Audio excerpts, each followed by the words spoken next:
भूमुपरकर 17 जागा आहेत. त्या संदर्भामध्ये प्राथमिक चर्चा आवाज तिन्ही पक्षांची त्या ठिकाणी झालेली आहे. 6 लोकांवर आम्ही त्या संदर्भात चर्चा केलेली आहे आणि आमचा रिपोर्ट सगळा आम्ही आमच्या नेत्यांना दिलेला आहे.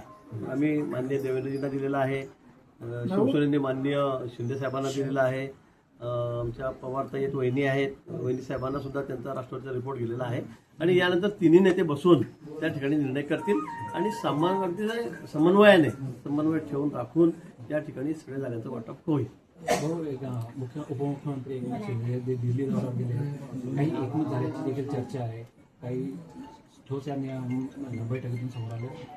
मला असं वाटतं दिल्ली जाणं उपमुख्यमंत्री आहेत ते नेहमी जात असतात आणि त्यांचं कामं असतील, खात्याच्या संदर्भात कामं असतील, त्यांना कुठे काही कामं असतील त्या संदर्भामध्ये महायुतीसाठी किंवा जागा वाटपासाठी ते दिल्लीला गेले असं मला वाटतं समजण्याचं कारण नाही. गुलाबराव पाटील यांचे सुपुत्र जे आहेत ते देखील मैदानात असल्याची चर्चा आहे. काय वाटतं जळगावसाठी पेज जो आहे ते मोठ्या प्रमाणात निर्माण नाही. गुलाब भाऊंचे जे चिरंजीव आहेत प्रताप पाटील यांनी सुद्धा मागणी केलेली आहे. गुलाब भाऊंनी सुद्धा मुलासाठी तिकीटाची मागणी केलेली आहे. ही वस्तुस्थिती आहे. पण आता जागा वाटपामध्ये 17 जागा आहेत, त्यामध्ये कशी वाटप होते हे वरिष्ठ पातळीवर ठरेल. तिकिटाचं वाटप होईल. शिंदे जे आहे ते 7 जागेवर ठाम असल्याचं मांडलं जातात आहे. शिंदे जे आहे ते 7 जागांची मागणी करतात, त्यांना नाशिक व जळगाव 2 जागा मागतात आहे. मला वाटतं या संदर्भामध्ये मुख्यमंत्री महोदय ते आणि दुसऱ्या मुख्यमंत्री आमच्या वहिनी त्या ठिकाणी बसून निर्णय करतील. अतिशय मी पुन्हा सांगतो की समन्वयाने सगळा हा विषय सुटणार आहे. या संदर्भाने मागणी तर सगळेच युती असली महायुती असली की आम्ही मागणी सगळेच करतो, पण मला असं वाटतं की शेवटी अंतिम निर्णय तिन्ही नेते मिळून घेतील आणि हा प्रश्न 1-2 दिवसामध्ये सुटेल. काँग्रेस जनता पार्टीला अण्णा हजारेंनी पाठिंबा दर्शवलेला आहे. अण्णा हजारे म्हणतात की आता लोकपालसाठी पुन्हा आंदोलन करावं लागेल. अण्णा काय म्हणाले काँग्रेस जनता पार्टी भाऊ, पण मी अण्णांची लवकरच भेट घेणार आहे. बरेच दिवसापासून माझी त्यांची भेट नाहीये. मी त्यांना अजूनमधून नेहमी भेटत असतो, पण गेल्या वर्षभरापासून माझी त्यांची भेट नाही. मी बहुतेक या 1 आठवड्यामध्ये अण्णांची भेट घेणार. भाऊ, आपल्या इथं आपल्या निवासस्थानी या ठिकाणी खासदार आमदार यांची बैठक झालेली आहे. आपल्या उमेदवाराच्या देखील चर्चा या ठिकाणी कुठेही उमेदवाराच्या नावासंदर्भामध्ये चर्चा झाली नाही. आपल्याला कल्पना आहे. आमचे नेते वरिष्ठ नेते ॲडव्होकेट शिवाजी सोनार कालच त्यांची डेथ झालेली आहे. ते आज आमच्यामध्ये नाही आहे. काही थोड्याशा आजारामुळे त्यांचा मृत्यू झालेला आहे आणि त्यांना सावरण्यात ठेवण्याचा कार्यक्रम या ठिकाणी होता आणि म्हणून सगळेच भाजपचे सगळे जिल्हाभरातले कार्यकर्ते पदाधिकारी आमदार खासदार सर्वजण या ठिकाणी आलेले होते आणि इथे आल्यानंतर मग मी चहाला आम्ही सगळेजण एकत्र बसलेलो होतो. त्या संदर्भात कुठेही उमेदवार ठेवण्याच्या संदर्भामध्ये किंवा विधान परिषद निवडणुकीच्या संदर्भामध्ये कुठे आमची बैठक झालेली नाही. भाऊ, एकंदरीत गुलाबराव पाटील आहे आणि किशोर पाटील यांच्या दोघांच्या पुत्रांसाठी ते तिकीट मागण्याची केली आहे. शिवसेनेमध्ये 2 गट असल्याची देखील चर्चा आहे तिकिटावरून. नाही, ते असेल तर ज्याचा त्याचा अधिकार आहे.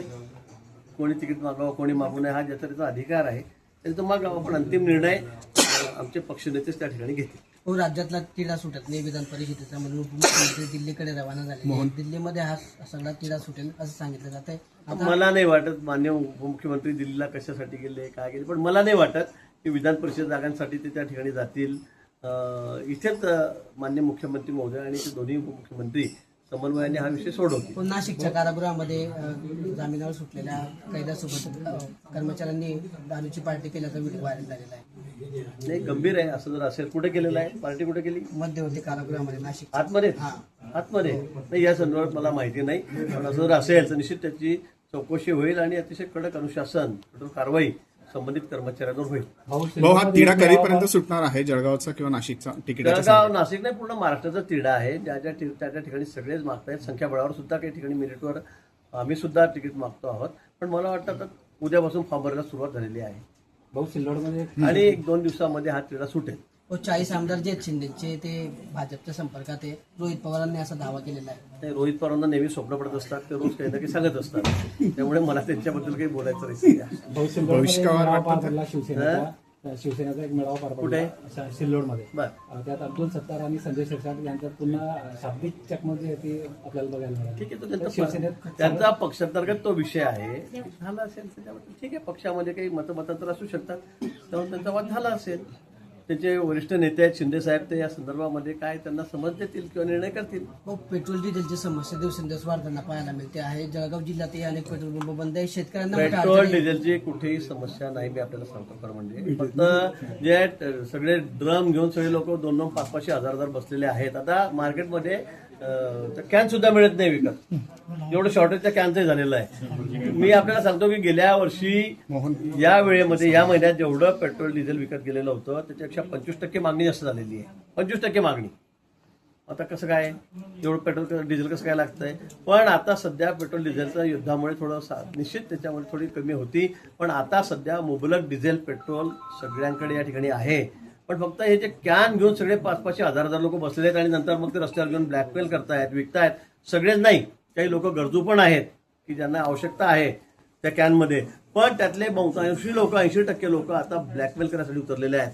कोणी पोरांना धरायचं, महिन्यात धरायचं, 100-200 रुपये रोज घे, 150 रुपये रोज घे, ही 30 लिटरची कॅन भरून घे, ही कॅन भरून घे, आणि तेच पेट्रोल नंतर डिझेल आलं की 100 ते 150 रुपयाला बाहेर विकायचं. हा सर्रास धंदा लोकांचा चाललेला आहे. मला वाटतं जर या कॅन वगैरे बंद केल्या तर हा सगळा विषय सुरळीत होणार आहे. जिल्हाधिकारी, कलेक्टर यांनी हा निर्णय घेतलेला आहे. जळगावमध्ये सगळ्या ठिकाणी वाहनाची लाईन अतिशय सुरळीत चालली आहे. आमच्याकडे पण आपण बघा की या ठिकाणी सगळ्या वाहनांना मुबलक डिझेल, पेट्रोल हे मिळत आहे. पण फक्त साठेखोरी आणि त्याच्यामध्ये ते करून काही लोक जे आहेत धंदेवाईक ते ब्लॅकमेल करतायत. हे नाही झालं तर कुठेही तुटवडा नाही. काही लोकांना पण शेतकऱ्यांना खरा त्रास होतोय. आपण जर गावामध्ये बघितलं तर रात्री शेतकरी मुक्कामी थांबलेले होते रांगेमध्ये कॅन नाही, खरं आहे. काही लोकांमुळे ज्यांनी अगदी धंदाच मांडलेला आहे या विषयाचा. मी तुम्हाला आता माझ्यासोबत चला, मी तुम्हाला दाखवतोय ते लहान पोरांना उभा करून दिलेलं आहे. काय त्यांचा संबंध आहे डिझेलशी?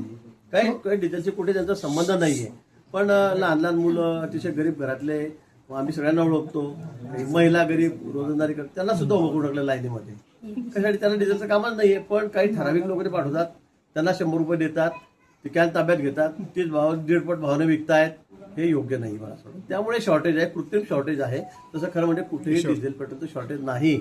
मागच्या वर्षी जेवढं डिझेल गेलं त्याच्यापेक्षा 1.25 पट जास्त, 25% जास्त डिझेल हे या वर्षी लोक खरेदी आहेत. मग कुठे चाललंय डिझेल एवढं? भाऊ विधान परिषद